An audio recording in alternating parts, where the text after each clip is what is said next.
تو خطے میں جو تبدیلیاں آپ کے سامنے آ رہی ہیں ان کو دیکھ کے کوئی تھوڑا بہت سبق اگر ہم حاصل کر سکتے ہیں تو میرے خیال ہے اٹس ویری ہائی ٹائم کہ یہ اس طرح، کیونکہ اب دیکھیں یہ ایک ایسے عہد میں ہم نے قدم رکھا ہے جہاں میں تقریباً بہت سے جگہوں پر جو اشرافیہ ہے اسے احساس ہو گیا ہوگا کہ جس طرح سے معاملات چل رہے تھے چل نہیں سکتے، زمین بدل گئی ہے۔ ابھی آپ انڈیا میں دیکھیں کیا ہو رہا ہے، انڈیا میں کمپرومائز ہوا ان کا الیکشن کمیشن، سپریم کورٹ کے چیف جسٹس نے اتنی غیر ذمہ دارانہ سٹیٹمنٹ دی کہ آج مودی صاحب کے ہاتھ پاؤں پھولے ہوئے ہیں، اور یہ اس موومنٹ میں اب کسان بھی آ رہے ہیں، اور اگر تو ٹریڈ یونین آ گئی جس کی ممبرشپ 30 کروڑ کے قریب ہے تو یہ ایک بڑی فرمنٹیشن کا دور ہے۔ تو اس کو نا اب جو روایتی ہمارے ہینڈ پکڈ سیاستدان ہوتے تھے معاملات کو چلانے کے لیے، وہ زمانہ لد رہا ہے اور تیزی سے جا رہا ہے۔ تو میرے خیال میں پاور دیٹ بھی جتنی جلدی سے ریئلائز کر لیں اتنا ہی ہمارے لیے، ہمارے ملک کے لیے بہتر ہوگا۔ باقی میں ایک نان سیریس سی ایکٹیویٹی سمجھتا ہوں۔ پنجاب ڈوب رہا ہے، آج جو ہے وہ جو این ڈی ایم اے جو بھی ہے اس نے جو وارننگ جاری کی ہے، جہاں پہ آپ نے یعنی بند تو بنوا نہیں سکے، کشمیر کے مسئلے حل کریں گے آپ۔ ایگزیکٹلی ایک طرف پنجاب میں مسلسل بارشوں کے بعد سیلاب کے خدشات ظاہر کیے جا رہے ہیں، جبکہ دوسری طرف ہم دیکھ رہے ہیں کہ وزیر اعلیٰ پنجاب اپنی توجہ ممکنہ سیلابی صورتحال اور حفاظتی اقدامات پر مرکوز کرنے کے بجائے آزاد کشمیر میں انتخابی مہم چلا رہی ہیں اور جلسوں میں خطاب بھی کر رہی ہیں اور ترقیاتی منصوبوں کا اعلان بھی کر رہی ہیں۔ یہ سیاسی ترجیحات کا درست تعین ہے؟ دیکھیں بیسیکلی پاکستان کی رولنگ اشرافیہ اور پاکستان کے عوام دو پیرلل یونیورس میں رہتے ہیں۔ دوسری بات یہ ہے کہ یہ جو آج لوگ انہیں اندازہ ہو گیا ہے کہ اقتدار کے لیے یہ عوام کے محتاج نہیں ہے، اور جب یہ اور خود ڈیموکریسی اپنی ڈائنگ ککس، ڈیموکریسی جو ٹریڈیشنل سینس میں سرمایہ دارانہ ڈیموکریسی تھی، یہ ڈائنگ ککس لے رہی ہے اور پوری دنیا میں ہے۔ ایون ٹرمپ تیزی سے ایک فاشسٹ لیڈر کے طور پہ، لیڈر تو خیر کیا، ایک سرمایہ دار کے طور پہ ابھر رہا ہے جس کا حکومت پر قبضہ ہے۔ تو اس لیے یہ پیرلل، اور پھر دوسرا ان کو ایک غلط فہمی اور بھی ہے، ان کو ایک غلط فہمی یہ ہے کہ پبلک ری ایکشن نہیں آئے گا۔ یہ سب سے بڑا فکری مغالطہ ہے، اور یہ زیادہ تر ہمارے لیفٹ کے لوگوں میں تھا، جو آج انڈیا میں ہم دیکھ رہے ہیں۔ تو یہ کہتے تھے ختم ہو گئی یہ تحریک، بندے مر گئے نہیں اٹھتے نہیں ہے، کوئی وہ ہوا فلانا صوبہ غیرت مند ہے، فلانا صوبہ غیرت مند نہیں ہے۔ اس طرح کی ایک گھسی پٹی جو دلیلیں تھیں، ان دلیلوں کی وفات اور سانحہ ارتحال کا وقت آ گیا ہے۔ تو ہم دیکھ رہے ہیں کہ گلی اور سٹریٹ جاگ رہی ہے، پوری دنیا میں ہم دیکھ رہے ہیں کہ لوگ جو ہیں اپنے رائٹس کے لیے وہ اٹھ رہے ہیں۔ تو لیکن یہ اشرافیہ ایک اپنے ایک لگژری کے ببل میں رہتی ہے، جہاں پہ انہیں پتہ نہیں بھوک کیا ہوتی ہے، جہاں انہیں یہ پتہ نہیں کہ ٹریٹیبل ڈیزیز سے جب بندہ مرتا ہے تو اس کے لوائقین کا کیا حال ہوتا ہے۔ اس تمام مزری سے وہ دور بیٹھے کسی اور دنیا میں ہیں، اور وہ جو ہے میں چوتھی دفعہ وزیر اعظم بنوں گا، کون بنے گا کروڑ پتی، کون بنے گا وزیر اعظم، یہ اس طرح کی سوچ ہے۔ تو نیچے سے رگ نکل رہی ہے، تیزی سے رگ نیچے سے نکل رہی ہے، زمین نیچے سے کھسک رہی ہے۔ مودی جیسا لیڈر جو قابو نہیں آ رہا تھا، پوری وہ انڈیا کی جتنی ساری اپوزیشن تھی، کانگریس اور تھی، سی پی آئی، سب کو اس نے لٹا لیا تھا۔ لیکن اب کیا ہوا کہ مڈل کلاس کے بچوں نے اس نے جتنا تشدد کر گیا، اور ابھی تک تحریک ختم نہیں ہو رہی۔ اب یہ آگے کہاں جائے گی؟ اب تو وہ مزید بڑھ رہی ہے۔ There are lessons to be learned from all those events taking place around our country. ہم کسی چاند پر نہیں رہتے، ہم اسی زمین پہ رہتے ہیں۔ ہم یہاں بھی انسان ہیں، ان کا ایک ناک ہوتا ہے، دو آنکھیں ہوتی ہیں، وہ انسان ہی ہے۔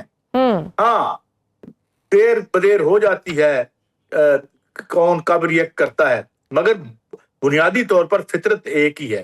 تو میرے خیال میں یہ کر لے جب تک یہ کھیل چلتا ہے۔ لیکن سر مجھے لگتا ہے کہ actually leaders are not ready to learn the lessons. ابھی بھی ہم دیکھ رہے ہیں کہ ہماری تو موجودہ گورنمنٹ بڑی کمفرٹیبل ہے، انہیں لگتا ہے کہ ہمیں تو کوئی چیلنج ہے ہی نہیں، نہ ہمیں کوئی پریشانی ہے۔ اب ویسے تو ہم وفاق میں اتحاد ہی ہیں، لیکن جہاں ہم نے ادھر ادھر الیکشنز ہوں گے، گلگت بلتستان میں ہو گئے، آزاد کشمیر میں، وہاں یہی دو پارٹیز ہیں جو ایک دوسرے کے دعووں پر تنقید کا نشانہ بھی بناتی ہیں، اور مسلم لیگ نون پیپلز پارٹی کی کارکردگی پر سوال اٹھاتی ہے. اس وقت دونوں جماعتوں کے درمیان اصل انتخابی مقابلہ کس بیانیے پر ہو رہا ہے؟ آپ کیا آزاد کشمیر کے ووٹر اس بار پارٹی بیانیے کے بجائے مقامی امیدوار، برادری، عوامی مسائل اور کارکردگی کو زیادہ اہمیت دیں گے؟ ارے بھائی، ووٹر ہوتا کون ہے؟ پریکٹیکلی ووٹر آپ کے سارے سسٹم سے باہر ہو گیا ہے. اقتدار کس کے پاس جا رہا ہے، کس کے پاس نہیں جا رہا، اس کے فیصلے ووٹر نہیں کیا کرتا آج کل. یہ اور یعنی ابھی پیو کا سروے آیا تھا، وہ جو ڈیموکریسی کا مغربی تصور تھا، اسے تو ہم تو اسے کیا کہتے ہیں کہ بگ بزنس کا اقتدار ہی سمجھتے ہیں نا. وہ بڑے کاروباری جو مفادات ہیں وہ جمہوریت کا جو میوزیکل چیئر ہے وہ کھیلتے تھے. تو بھائی کون بندہ کیا ووٹر ہے؟ مجھے تو یہ سمجھ نہیں آتی کہ یہ تکلفات کیوں کر رہے ہیں یہ، کیونکہ ووٹر ہے ہی، ووٹر نکل گیا بیچ میں سے. اب مجھے بتائیں 90 لاکھ ووٹر لسٹوں سے مودی نے باہر نکال دیا، اور وہ کہہ رہا ہے جی میں جیت رہا ہوں. لیکن سر وہ جمہوریت کا بھرم بھی تو رکھنا ہے نا. بھرم کون سا یار؟ ان کا کیا بھرم ہے؟ وہ عزت کیا ہے ہماری؟ کوئی ہے؟ کیا چیز چھپی ہوئی ہے؟ کسی نہیں پتا یہ منی لانڈر ہیں، کسی نہیں پتا یہ ٹھیکے بیچے جاتے ہیں، خریدے جاتے ہیں، کسی نہیں پتا کہ جناب کک بیکس کیا ہوتی ہیں. کون سا بھرم یار؟ پورا آپ کا جو مارل فیبرک ہے وہ اڑ گیا ہے، ہر طریقے سے اڑ گیا ہے. تو سر آئین کیا ہے؟ عوام بھی تو سوئی بھی ہے نا، عوام کو بھی تو کوئی مسئلہ نہیں ہے نا سر. اگر اتنا مسئلہ ہوتا تو عوام نکلتی، احتجاج کرتی. عوام کو بھی تو کوئی مسئلہ نہیں ہے نا، کمفرٹیبل ہے وہ. نہیں عوام دیکھو، یہ بھی آرگومنٹ مجھے بتائیں آپ. عوام کس کے پیچھے نکلے؟ عمران خان کے پیچھے نکلے، جس کے ایک طرف جہانگیر ترین بیٹھا ہوا تھا، دوسری طرف جو ہے داؤد رزاق بیٹھا ہوا تھا. پی ٹی آئی کے ساتھ بہت زیادتی ہو رہی ہے، خان کے ساتھ زیادتی ہو رہی ہے. جب وہ پاور میں تھا تو کون تھا؟ کوئی وہاں پہ ٹریڈ یونینسٹ تھا، کسی کلرک کا کوئی نمائندہ تھا، کسی مزدور کا، جو 80% لوگوں کے نمائندے ہیں، 80% لوگوں کا کوئی ریپریزنٹیٹو تھا. آج آپ کی اسمبلی میں یا کسی اسمبلی میں بھی کیا آپ کے 80% لوگوں کو، یعنی 0.1% سے کم لوگ ہیں جو الیکشن لڑنے کا جنہیں اختیار حاصل ہے. اور وہ ٹھیک کہتے تھے جب کوئی ڈیموکریسی کا تھوڑا بہت ڈھکوسلا چل رہا تھا نا، وہ کہتے ہیں کہ ہم ہر 5 سال بعد ایک بندے کو منتخب کرتے ہیں تاکہ وہ ہمیں مس ریپریزنٹ کرے. اب اس کی ضرورت بھی نہیں رہی. مس ریپریزنٹ کرنے کے لیے الیکشن کے تکلف کی بھی ضرورت نہیں رہی. تو آپ کس کی بات؟ عوام کیوں اٹھیں؟ ان کے پاس روٹی نہیں ہے، آپ جا کے ڈنڈے کھائیں تاکہ رزاق داؤد صاحب دوبارہ کیبنٹ میں بیٹھ سکیں، یا تاکہ جو ہے وہ مطلب یہ کس کلاس کا ہے سب کچھ؟ اس میں عوام کو آج ایک لیڈر مل جائے جس پہ اسے یقین ہو، جس طرح 68 میں انہیں یقین تھا غلط بھٹو پہ، اس کے پیچھے نکلے تھے، پوری آمریت اٹھا کے انہوں نے تاریخ کے کوڑے دان میں پھینک دی تھی، بھگا دیا تھا ایوب خان کو. خود اس وقت کی ٹاپ ملٹری براس نے کہا تھا حضور گھر تشریف لے جائیں. میں وہ نعرے نہیں دہرانا چاہتا جو نعرے اس وقت لگ رہے تھے. تو بھائی لوگ کس کے پیچھے ہوتے ہیں؟ لیڈر نہ بھی ہو لیکن اپنے حق کے لیے تو نکلے نا، اپنے رائٹس کے لیے تو نکلے نا. اپنی جو چیز آپ دیکھیں اب انڈیا میں کیا ہوا، انڈیا میں اسٹوڈنٹس ہی نکلے نا، کیا ڈیمانڈ تھی ان کی؟ نہیں میری عرض سنیں، جہاں جہاں لوگ نکلے ہیں، یہ کشمیر میں لوگ نکلے ہوئے ہیں، کیا کوئی پولیٹیکل پارٹی کے بینر کے نیچے نکلے ہیں؟ یہ جو کاکروچ میں چل رہی ہے یہ پولیٹیکل پارٹی کے نیچے نکلے؟ میں آپ کو بات بتاؤں، جب آج سے 2 سال پہلے یہ کسان نکلے تھے، انڈیا کے کسان نکلے تھے، انہوں نے ایک اعلان کیا تھا کہ اگر کوئی پولیٹیکل لیڈر ہمارے جلسے میں آیا تو ہم اسے اٹھا کے نیچے پھینک دیں گے. کوئی فرق نہیں ہے بی جے پی میں، کانگریس میں، سی پی آئی میں، سی پی ایم میں، اور وہ باقی جو ان کے الائنسز تھے. بات یہ ہے کہ بیسیکلی جتنی تحریکیں بن رہی ہیں یہ آپ کے پولیٹیکل سٹرکچرز جو اوپر سے کوآپٹ ہو چکے ہیں، جو دسترخوان پہ بیٹھ چکے ہیں طاقتور لوگوں کے ساتھ، وہاں پہ بیٹھ کے گول بوٹیاں انجوائے کر رہے ہیں، ان کا ڈسکنیکٹ ہو گیا عوام سے. عوام اپنے سری لنکا میں کون سی پارٹی لیڈ کر رہی تھی، کون سا لیڈر لیڈ کر رہا تھا؟ ڈیفینیٹلی کوئی سیاسی پارٹی تو نہیں تھی نا، عوام خود ہی نکلی تھی. That is my point too. میں یہی کہہ رہا ہوں نا کہ عوام نکل. اچھا تو یہ کشمیر میں جو نکلے ہیں وہ کسی پارٹی کے تحت نکل رہے ہیں؟ نہیں بالکل اپنے. لیکن لیکن سر اب ہم دیکھ رہے ہیں آزاد کشمیر میں بھی نکلے تو کیا حال ہوا ہے. اب آپ کیا دیکھتے ہیں, یہ حکومت اور ایکشن کمیٹی کے درمیان مذاکرات کے باوجود ہم دیکھ رہے ہیں کہ مسائل حل نہیں ہو رہے. آپ کے خیال میں حکومت کو اس معاملے پر کیا حکمت عملی اختیار کرنی چاہیے؟ دیکھیں, پہلی بات تو یہ کہ پہلے دن سے انہوں نے آگ پتنا اندیشی کی ہے. دوسری بات یہ کہ یہ کسی مسئلے کا حل نہیں ہے. آپ کی رولنگ اشرافیہ مسئلہ ہے. They are the problem itself. حل ان کے بیونڈ ہیں. یہ انہوں نے they have abdicated the right to rule. تمام ذرائع پیداوار ان کے قبضے میں ہیں. ہر چیز ان کے پاس ہے. تاریخ کو 1 انچ آگے نہیں لے کے جا سکتے. مجھے بتائیں, ایکسپورٹ اس پورے یعنی پوری ان کی آمدنی, ذریعہ آمدنی کیا ہے؟ لون. آج پھر میں نے خبر دیکھی نہیں, مجھے بتا رہا تھا ہمارے جو اورنگزیب صاحب ہیں $10 بلین امریکہ سے مانگ لیا آج انہوں نے. ابھی میرے بیورو چیف مجھے بتا رہے تھے, میں نے پرسنلی خبر میں دیکھوں گا ابھی شو سے پہلے, منگے آپ پیسے دے دیں, آپ ہمیں رول اوور دے دیں, آپ ہمیں ادھار کا تیل دے دیں, یہ دے دیں, اور ہم ارب پتی اور کھرب پتی ہیں, دنیا کے ہر دارالخلافے میں ہمارا گھر ہے, مگر ہمارا ملک بیکاری ہے. اس کا کیا مطلب ہے کہ یہ ہماری پولیٹیکل اور اکنامک ریئلٹی سے ان لوگوں کا کوئی تعلق نہیں رہ گیا.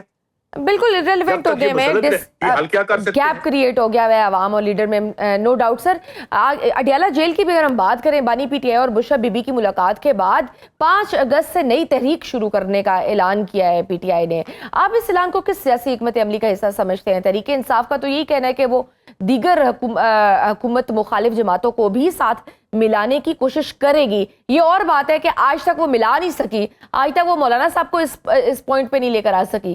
کیا موجودہ سیاسی حالات میں ایسا اتحاد آپ کو نظر آتا ہے؟ میں آپ کو یہی مثال دے دیتا ہوں. جب سری لنکا میں موومنٹ چلی تو کس پہ چلی؟ مہنگائی پہ چلی, اشرافیہ کے پرکس پہ چلی.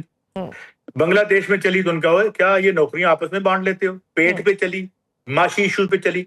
اگر آج انڈیا میں موومنٹ چل رہی ہے تو کیا کہا؟ یار تم ہمارے میرٹ کو بھی چوری کرتے ہو تاکہ ہمیں نوکری نہ مل سکیں.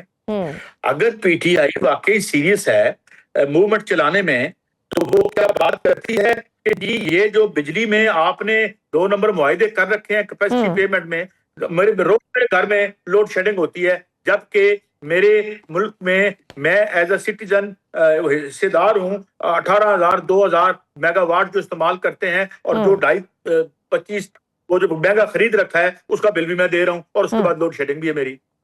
آج تک آئے وہ کہے کہ آئین پاکستان کی آرٹیکل 38 کے تحت مکان انسان کا حق ہے, علاج انسان کا حق ہے. انسان یہ لکھا ہوا آئین میں, اور انسان اگر انفرم ہو جائے, بوڑھا ہو جائے, بیمار ہو جائے تو ریاست اس کی ٹیک کیئر کرے گی. لیجئے آج سے پی ٹی آئی اعلان کرتی ہے کہ ہم یہ تمام چیزیں آپ کو دیں گے. پھر اس کے لیے نظام بدلنا پڑے گا, پھر آپ کو ان کی جو یہ ناجائز قبضے ختم کرنے پڑیں گے, تو پھر موومنٹ بن جائے گی. اگر موومنٹ صرف اس میں بنانی ہے کہ یار فلانا بندہ رہا کر دو, پھر بن گئی. ٹھیک. اور سر ابھی جو ہم دیکھ رہے ہیں ایک اور بحران کی حکومت کی جانب سے پیٹرولیم مصنوعات کی قیمتوں میں ڈیلی بیسس پر اضافہ کرنے کی تجویز پر ہم دیکھ رہے ہیں کہ پیٹرول پمپ مالکان نے اعتراض کیا ہے اور اب وہ احتجاج بھی کر رہے ہیں. وہ کہہ رہے ہیں کہ روزانہ کی قیمتوں کے نظام سے ان کا کاروبار کو نقصان ہوگا. سر اگر ملک بھر میں پیٹرول پمپ بند ہوتے ہیں تو اس کے عام شہری اوبویسلی اس کے ٹرانسپورٹ صنعت روزمرہ زندگی پر بھی اس کے اثرات پڑتے ہیں. جماعت اسلامی کی جانب سے بھی پیٹرولیم پالیسی پر احتجاج کا اعلان کیا گیا ہے. کیا یہ معاملہ صرف ڈیلرز کا مسئلہ ہے یا اب یہ ایک بڑا عوامی مسئلہ بنتا جا رہا ہے؟ یہ مسئلہ ہے کیا؟ بات یہ ہے کہ 8.5 روپیہ پیٹرول پمپ والا 1 لیٹر سے منافع لیتا ہے ہم سے, ٹھیک. پھر بیچ میں آئل مارکیٹنگ کمپنیاں ہیں, ٹھیک. پھر اس کے بعد پتہ نہیں اور کیا ہے, لیوی آ جاتی ہے 200 روپیہ. یہ بیچ میں جو لیچز آپ نے بٹھا رکھی ہیں ان کی کیا ضرورت ہے؟ کیا ریاست پاکستان جب وابدہ ریاست کے پاس تھا $23 بلین کے پروجیکٹ وابدہ نے مکمل کیے, وہ وقت پہ مکمل ہوئے. یہ جب سے آپ نے ٹھیکیداری نظام لایا, آپ کو پتہ ہے, میں آپ کو مثال دیتا ہوں. ایک ہسپتال ہے لندن میں, اسے ہاسپٹل سسٹم ہے, اسے کہتے ہیں نیشنل ہیلتھ سروس. جب سے اس کو پرائیویٹائز کیا انہوں نے, وہاں پہ کیا ہوتا ہے, بندے کی ٹانگ ٹوٹی ہوئی ہے, پتہ کیجیے گا کسی سے, اس میں شو کیجیے گا, وہاں پہ ایمرجنسی میں ویٹنگ ٹائم کتنا ہے. جب سے آپ ٹھیکیدار کو اندر لے کے آئے ہیں, تعلیم آپ نے ٹھیکیدار کو دے دی, 2.5 کروڑ بچہ آپ کے سکولوں کو باہر بیٹھا ہوا ہے. آپ صحت آپ نے ٹھیکیدار کو دے دی, تو آپ کے جو 7 سٹار ہسپتال ہیں ان کا کام علاج دینا نہیں, علاج وہ 1-2% کو دے سکتے ہیں, ان کا اصل کام بائی ڈیفالٹ 98% لوگوں کو علاج سے محروم کرنا ہے. 6 لاکھ سے زیادہ عطائی بتائے جاتے ہیں ان کی اپنے جو عطائی, یعنی آپ ابھی نیٹ پہ جائیں اور دیکھیں کہ پاکستان میں نان سائنٹیفک میڈیسن پہ کتنے % لوگ ریلائی کرتے ہیں. ذرا گندے پانی سے مرنے والے بچوں کی تعداد دیکھیں, ذرا آپ یہ دیکھ لیں کہ جو انیمک مائیں ہیں, 5 میں سے 3 انیمک مائیں ہیں, سٹینٹڈ گروتھ کے مارے بچے کتنے ہیں. یار آپ یہ تو پریورٹیز ہی نہیں ہے نا, اس موجودہ گورنمنٹ کی تو یہ پریورٹیز ہی نہیں ہے سر. یہ تو آپ بہت پڑھے لکھے معاشرے کی باتیں کر رہے ہیں جہاں پہ واقعی ایک انسان کی زندگی بیٹر کرتی ہے. معاشرے کی میں بات نہیں کر رہا, مجھے یہ بتائیں, نہیں پڑھے لکھے معاشرے کی بات نہیں, سسٹم کی بات ہے. یہ سسٹم چند ٹھیکیداروں کے لیے, یہ ٹھیکیدار فرینڈلی جمہوریت ہوتی ہے, جیسے میں کہتا ہوتا ہوں. تو یہ سسٹم کے خلاف ہمیں جا بجا ریوولٹ ہوتے نظر آ رہے ہیں. اس کی وجہ یہ ہے کہ اب اتنا معاشی حبس ہو چکا ہے, اتنا معاشی حبس ہے کہ ایون انڈیا کی مڈل کلاس کے جو بچے ہیں وہ باہر, یہ کوئی غریبوں کے بچے نہیں ہیں جو انڈیا میں نکلے ہوئے ہیں, ان کے ماں باپ فیسیں افورڈ کر سکتے ہیں. ابھی تو یہ نیچے جائے گی, یہ جو ٹریڈ یونین کے اندر نیچے اگر چلی گئی تحریک, تو یہ مودی صاحب کی اب الٹی گنتی وہ گننا شروع کر دیں. وہ ان کا فراڈ اب آہستہ آہستہ انریول کر رہا ہے, ختم ہو رہا ہے, ننگا ہو رہا ہے. تو بات یہ ہے کہ اس سے سسٹمک فیلئر. اب تحریک وہ بنائے گا کسی بھی ملک میں, یا تو لیڈر لیس تحریک ہوگی, یا جس طرح ممدانی بنا رہا ہے, زوران ممدانی کی موومنٹ دیکھیں, یا برنی سینڈر کھل کے ادھر آ رہا ہے, یا کیا کہتے ہیں ڈیموکریٹک سوشلسٹ آف امریکہ جو ہے DSA, وہ وہاں پہ تیزی سے بن رہی ہے, اور لگ رہا ہے کہ بہت جلدی ممکن ہے یہ ریپبلکن, اگر برنی سینڈر نے دوبارہ سے جو غداری نہ کی, بٹرے نہ کیا امریکی عوام کو, تو وہ ایک نئی پارٹی وہاں پہ کھڑی ہو سکتی ہے. تو اس لیے یہ بدلا ہوا وقت ہے. جن لوگوں سے آپ بہتری کی توقع کر رہے ہیں وہ مسائل دینے والے مسئلہ ہیں, جس طرح میں نے کہا, they are part of the problem, they are the problem and solutions lie beyond them. ٹھیک, بہت شکریہ سینئر تجزیہ کار سعید قاضی صاحب ہمارے ساتھ موجود تھے اور اپنی رائے کا اظہار کر. ناظرین وقت چھوٹی سی بریک کا, دیکھتے رہیے سنر round up. Welcome back to سنر راؤنڈ اپ. ناظرین, امریکہ اور ایران کے درمیان جاری کشیدگی اب اس مقام پر پہنچ چکی ہے جہاں ایک طرف جنگ کا دائرہ وسیع ہونے کا خدشہ بڑھ رہا ہے, جبکہ دوسری طرف سفارتی راستے بھی تلاش کیے جا رہے ہیں, کیونکہ آبنائے ہرمز اور بحیرہ احمر جیسے اہم سمندری راستوں پر بڑھتا دباؤ صرف امریکہ اور ایران کو نہیں بلکہ عالمی توانائی, تجارت اور پاکستان سمیت پورے خطے کی سلامتی کو متاثر کر سکتا ہے. اسی صورتحال میں سفارتی سرگرمیاں بھی تیز ہو گئی ہیں. امریکی ویب سائٹ ایکزیوس کے مطابق قطر, پاکستان, مصر اور دیگر علاقائی ممالک نے امریکہ اور ایران کے سامنے 10 روزہ جنگ بندی کی تجویز رکھی ہے, جس کا مقصد کشیدگی کم کرنا اور مذاکرات کے لیے ماحول پیدا کرنا ہے. تاہم اب تک نہ واشنگٹن اور نہ ہی تہران نے اس تجویز کو قبول کیا ہے, جبکہ دونوں فریق اپنی اپنی پوزیشن مضبوط کرنے میں مصروف ہیں. دوسری جانب امریکہ کا کہنا ہے کہ وہ مذاکرات کے لیے تیار ہے, لیکن ایران کو بھی سنجیدگی دکھانا ہوگی. امریکی وزیر خارجہ مارکو روبیو کے مطابق اگر سفارتی پیش رفت نہ ہوئی تو امریکہ اپنے مفادات اور اتحادیوں کے تحفظ کے لیے دیگر آپشنز استعمال کر سکتا ہے. اب اس کی نظریں امریکی صدر ڈونلڈ ٹرمپ کے اگلے فیصلے پر ہیں کہ وہ جنگ بندی اور مذاکرات کا راستہ اختیار کرتے ہیں یا مزید فوجی دباؤ بڑھاتے ہیں. پاکستان نے بھی سعودی عرب اور بحیرہ احمر میں تجارتی جہاز رانی کو درپیش خطرات پر سخت موقف اختیار کیے ہے. دفتر خارجہ کے مطابق پاکستان نے واضح کیا ہے کہ پاکستانی پرچم بردار جہازوں کے خلاف کسی بھی جارحانہ کارروائی کو قومی سلامتی کے لیے خطرہ تصور کیا جائے گا. اسی دوران سعودی عرب کے ساتھ امریکی سول جوہری تعاون کا معاہدہ بھی سامنے آیا ہے, جو ظاہر کرتا ہے کہ مشرق وسطیٰ میں صرف فوجی کشیدگی نہیں بلکہ توانائی, سرمایہ کاری اور علاقائی اثر رسوخ کی نئی صف بندی بھی جاری ہے. بھارت میں جاری احتجاج اور حکومت کے رد عمل نے بھی نئے سوالات کو جنم دی ہے. نوجوانوں کے مظاہروں کے دوران طاقت کے استعمال پر انسانی حقوق کی عالمی تنظیم ایمنسٹی انٹرنیشنل نے تشویش کا اظہار کیا ہے اور پرامن احتجاج کے حق کے تحفظ پر زور دیا ہے۔ بھارت میں یہ معاملہ اب صرف ایک احتجاج نہیں رہا بلکہ ریاستی طاقت، نوجوانوں کے غصے اور جمہوری آزادیوں کے حوالے سے ایک بڑی بحث بن چکا ہے۔ اب اصل سوال یہ ہے کہ کیا سفارتکاری امریکہ اور ایران کے درمیان بڑھتی ہوئی کشیدگی کو روک پائے گی؟ کیا جنگ بندی کامیاب ہوں گی اور کیا خطہ کسی بڑے بحران سے بچ سکے گا یا آنے والے دن مزید مشکلات کی طرف لے جائیں گے؟ اس سب پر بات کرنے کے لیے ہمارے ساتھ موجود ہیں چیئرمین تحریک جوانان پاکستان عبداللہ حمید گل صاحب۔ آپ کو ویلکم کرتی ہوں سن راؤنڈ اپ میں۔ عبداللہ صاحب، سب سے پہلے موجودہ صورتحال کو آپ کس نظر سے دیکھتے ہیں؟ امریکہ اور ایران کے درمیان جاری کشیدگی، مسلسل فوجی کارروائیاں اور دوسری طرف جنگ بندی کی سفارتی کوششیں، کیا یہ ایک بڑے تصادم کی طرف بڑھتی ہوئی صورتحال ہے یا ابھی بھی مذاکرات کے لیے گنجائش موجود ہے؟ بسم اللہ الرحمن الرحیم، بہت بہت شکریہ۔ دیکھیں مذاکرات تو ایونچولی ہوں گے، آپ دنیا کی کوئی بھی جنگ کو اٹھا لیں تو وہ پھر مذاکرات کی ٹیبل پہ ہی اس کے نتائج طے ہوتے ہیں، کیونکہ اس ٹائم پہ دونوں طاقتیں ایک دوسرے کو ہار منانا چاہتی ہیں، بتانا چاہتی ہیں کہ وہ ہار جا چکی ہیں، ایک دوسرے کو وہ ثابت کرنا چاہتے ہیں کہ ہم فاتح ہو چکے ہیں۔ تو میرے خیال میں یہ انا کا مسئلہ اس ٹائم پہ زیادہ بنا ہوا ہے۔ لیکن however امریکہ ایک طاقت ہے، اس میں کوئی دوسری رائے نہیں ہے کہ ان کے پاس ایک بہت بڑی عسکری طاقت موجود ہے، اور شاید جس طریقے سے انہوں نے فل فلیج استعمال کرنا تھا وہ ابھی تک اس طاقت کا اس انداز میں استعمال نہیں کیا گیا۔ لیکن میرا خیال ہے کہ مذاکرات کا راستہ کھلا ہے۔ ابھی سکندر مومنی صاحب پاکستان تشریف لائے ہیں اور طویل دورہ ہے، عموماً ایسا نہیں ہوتا۔ اس کا مطلب ہے کہ کچھ بات چیت چل رہی ہے۔ اچھا، آپ کو لگتا ہے کوئی اہم پیغام لے کر آئے ہوں گے وہ؟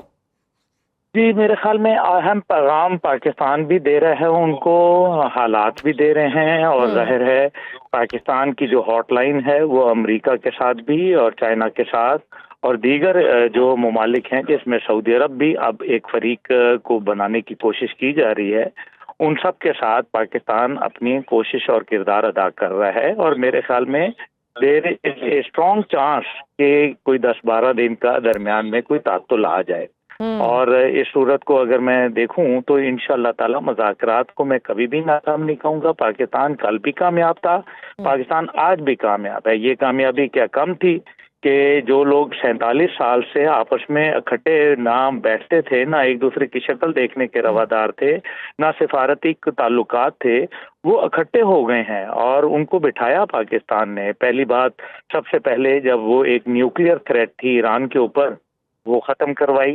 پاکستان کے وزیر اعظم کی درخواست کے اوپر امریکہ نے تہذیب سے جو مٹانا تھا اس کو ترک کیا۔ اس کے بعد 12 اپریل کو جی ڈیفینس تشریف لائے اور ایک طویل ملاقات ہوئی۔ پھر ہم نے دیکھا کہ پھر معاملات کچھ گڑبڑ ہوئے، ہمارے فیلڈ مارشل صاحب نے تنہا جا کے اپنا ہرمز کو کھلوایا الحمدللہ۔ اس کے بعد امریکہ نے دوبارہ بند کر دیا، تو یہ ایک علیحدہ بات ہے۔ پھر اس کے بعد جو ہے وہ ہم نے سوئٹزرلینڈ کے اندر جو ہے وہ ان کے لیے معاملات کو سلجھایا، اور الحمدللہ وہ جو گرہیں لگی تھیں ان کو کھلوایا، اور ایک 14 نکاتی میمورینڈم آف انڈرسٹینڈنگ سامنے آ گیا۔ دنیا کے اندر، پوری دنیا میں کوئی ایک اور ملک نہیں ہے جس کے پاس دونوں ممالک کا اعتماد اور بھروسہ حاصل ہو۔ پاکستان وہ واحد ملک ہے۔ دوسری جانب جو ہے اگر ہم اس کو اس انداز میں دیکھیں کہ جنگ جب بھی رکے گی انہی 14 نکات سے ہی شروع ہوگی، کوئی اور نیا نقطہ تو آئے گا نہیں، اور پھر دنیا میں کوئی ہے بھی نہیں جو پاکستان کے علاقہ اس پہ کردار ادا کر سکتا ہے۔ تو مومنی صاحب جو پاکستان تشریف ہے، میرے خیال میں بڑی ایک اہم گفتگو چل رہی ہے، اور کنونس کیا جا رہا ہے پاکستان ان کا خیر خواہ ہے۔ لیکن اگر کچھ لوگ ایران کے اندر ایڈونچرزم کا شوق رکھتے ہیں تو میرے خیال میں اس ٹائم پہ جو ان کو تھوڑا سا ریسٹرینٹ کا مظاہرہ کرنا چاہیے، صبر کا اور برداشت اور حوصلہ دکھانا چاہیے، خاص طور پہ اپنے آپ کو سفارتی تنہائی سے بچانا چاہیے، جو کہ ایک بہت بڑے ان کی کامیابی تھی کے باوجود کئی عرب ممالک جو ان کے تو سر یہ جو ابھی 10 روزہ جنگ بندی کی تجویز ہمارے سامنے آ رہی ہے، آپ کو لگتا ہے کہ دونوں فریق اس کو بائی کریں گے اور اس سے فائدہ اٹھائیں گے؟ ڈونلڈ ٹرمپ صاحب کو بھی دوسری دفعہ اس میں سے نکلنے کا موقع ملے گا اور ایران بھی